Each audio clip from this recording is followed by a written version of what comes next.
Pero vamos a hablar con uno de los que sabe más también, de los mejores analistas de política internacional que tenemos en España, que es Florentino Portero. Florentino, muy buenos días. Muy buenos días, Federico. Bueno, ¿cómo ves después de este fin de semana yo creo que de luz y sonido, más que de guerra como tal, pero ¿qué crees que ha cambiado y qué crees que sigue igual? Bueno, lo que hemos visto tenía mucho de esperpento y para entenderlo hay que fijarse sobre todo en los debates internos dentro de la élite política iraní.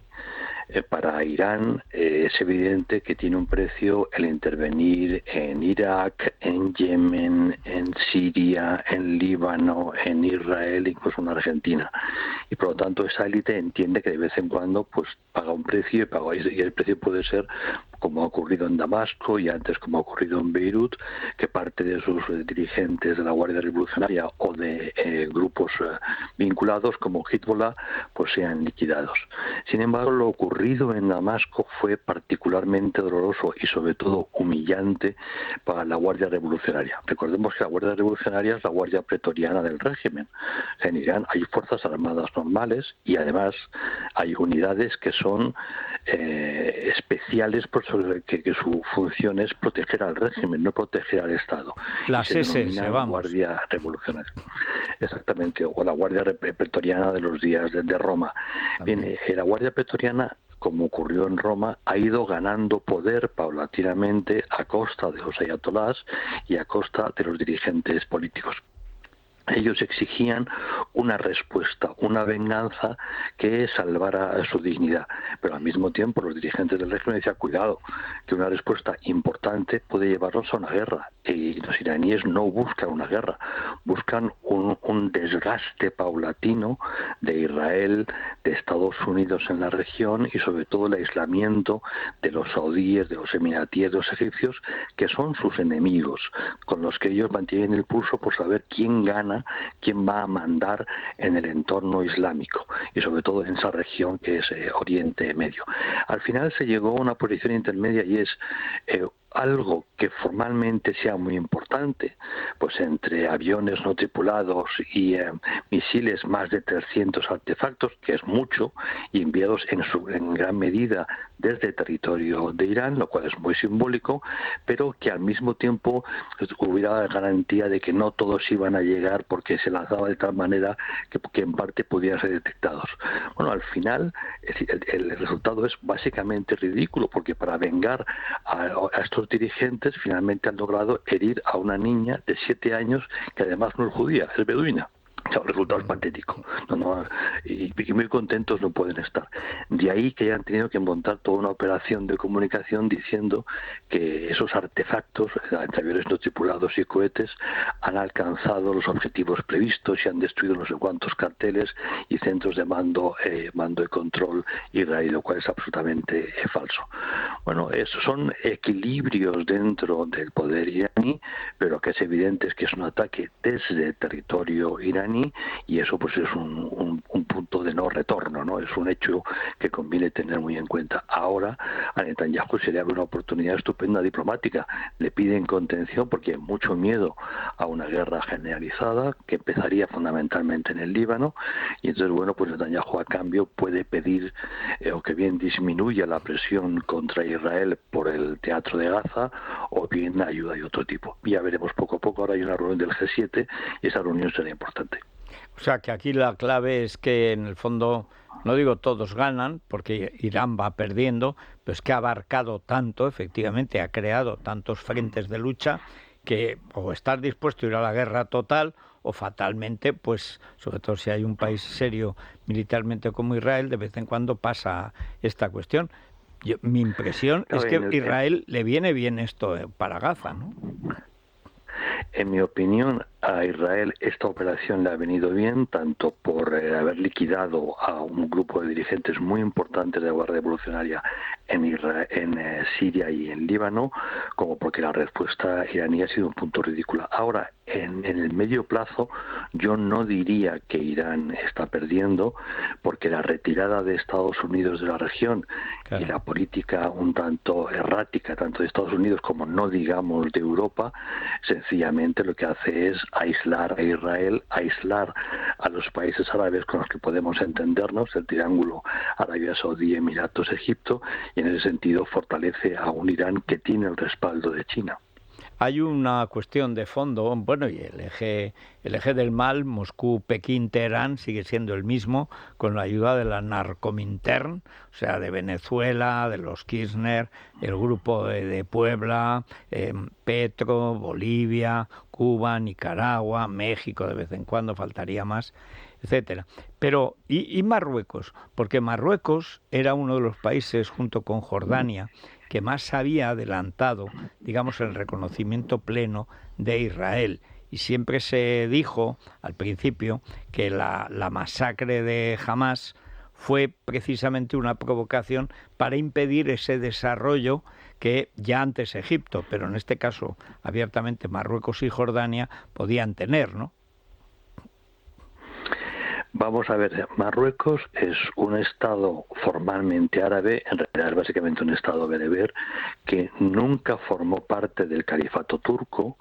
Es un estado que desconfía de todo lo que ocurre a su este, es decir, que desconfía mucho de lo que ocurre en el mundo árabe y que va un poco por libre. Sí. Marruecos tiene desde hace mucho tiempo unas buenas relaciones con Israel y por eso Marruecos fue signatario de los acuerdos Abraham, que son los acuerdos por los cuales los árabes, a la vista de que Estados Unidos se retiraba de la región, reconocen a Israel, establecen un vínculo de seguridad con Israel frente al enemigo común que es Irán.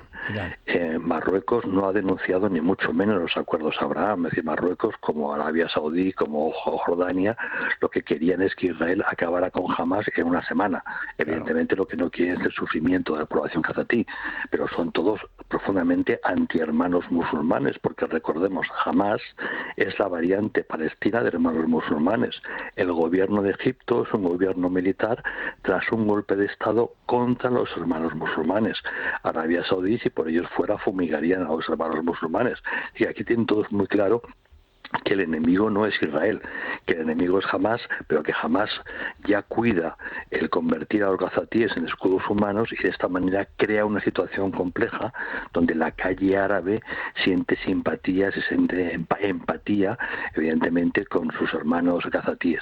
A partir de aquí, Marruecos, ¿qué sigue haciendo? Marruecos cuida su relación con Estados Unidos, cuida su relación con Israel, cuida su relación con Arabia Saudí y es muy consciente de que lo que está detrás es por una parte Irán y por otro lado la hermandad musulmana, es decir, los movimientos islamistas que buscan transformar toda la región y volver esto a dictaduras teocráticas.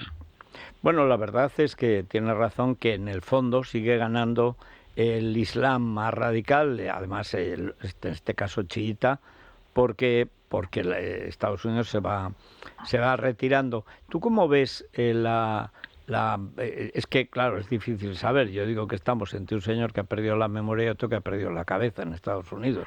Nunca he visto peor a Estados Unidos que con estos dos octogenarios, y uno un poco por de más y otro un poco por de menos, pero el otro día Trump volvió a decir que con él estas cosas no pasaban.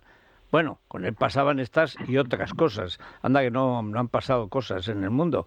Pero si gana Trump, que es lo que anuncian las encuestas, ¿crees tú que realmente va a haber un cambio o al final el Pentágono más o menos irá, digamos, sosteniendo el statu quo ahora?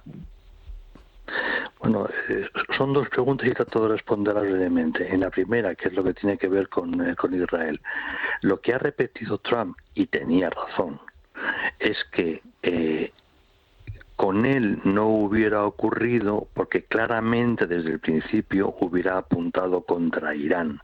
Sí. Y frente a lo que ha hecho Biden y la Unión Europea de centrarse en Hamás, en la relación entre Hamás e Israel, Trump lo que decían, no, dejémonos de tonterías, esto no va de Hamas y de Israel, esto va de Irán contra Arabia Saudí, por lo tanto vayamos directamente contra Irán. La forma de impedir sucesos como lo que estamos viendo ahora en Gaza y antes en Líbano es ir directamente a Irán, dejar muy claro a Irán que ese tipo de aventuras tiene un precio en territorio iraní. La segunda pregunta, Trump es imprevisible para sí mismo. Evidentemente el Departamento de Estado y el Departamento de Defensa tienen una visión más, digamos, profesional. No diría yo que más sofisticada, pero por lo menos mucho más profesional. Detrás hay una contradicción básica, que es pensar que una gran potencia puede ser aislacionista. Es como pensar que Felipe II podía haber sido aislacionista. Sí. Pues mire usted, el problema de las grandes potencias es que tienen intereses globales y por lo tanto no pueden dar la espalda. Si Estados Unidos se retira de Oriente Medio y por lo tanto deja de tener una política medianamente coherente, los otros, en este caso Irán o Rusia o China, van a llenar el vacío. Siempre. Lo vimos durante la administración de Barack Obama en Líbano. En Siria. Barack Obama no quiso intervenir y Siria se convirtió en un espacio controlado por Rusia. Y ahora tenemos que pagar el precio de que que Rusia controle Siria. Bien, eso es lo que tienen que entender una gran potencia. Yo comprendo que el ciudadano medio norteamericano pues no piense en estos términos porque no tienen que saber política internacional, pero las élites norteamericanas deberían ser muy conscientes de que el aislamiento, el aislacionismo en general es absolutamente incompatible con los intereses de una gran potencia. Bueno, yo recuerdo ahora el discurso de Obama en la Universidad del Cairo, que fue prácticamente un homenaje a los hermanos musulmanes que nacieron allí y que fue un acto de rendición, pero como pocas veces ideológica, moral, política y tal. Bueno, luego sonreía, bailoteaba y la gente le hacía gracia a Beyoncé, pero la verdad es que con Obama empezó todo, incluyendo Trump, que sin Obama no se entendería. En fin, vamos a ver lo que sucede. Como dices, hay muchas piezas en ese tablero. Luego vamos a hablar con Xavier Colás de su libro Putinistán, que ha sobrevivido vivo, no le han metido polonio en la sopa, y hablaremos del gran elemento que tiene a Europa en jaque, que es la invasión de Ucrania. Pero en fin, esa es otra cuestión para la que te llamaremos de nuevo, Florentino. Muchas gracias. Muy bien, Federico. Un abrazo muy fuerte.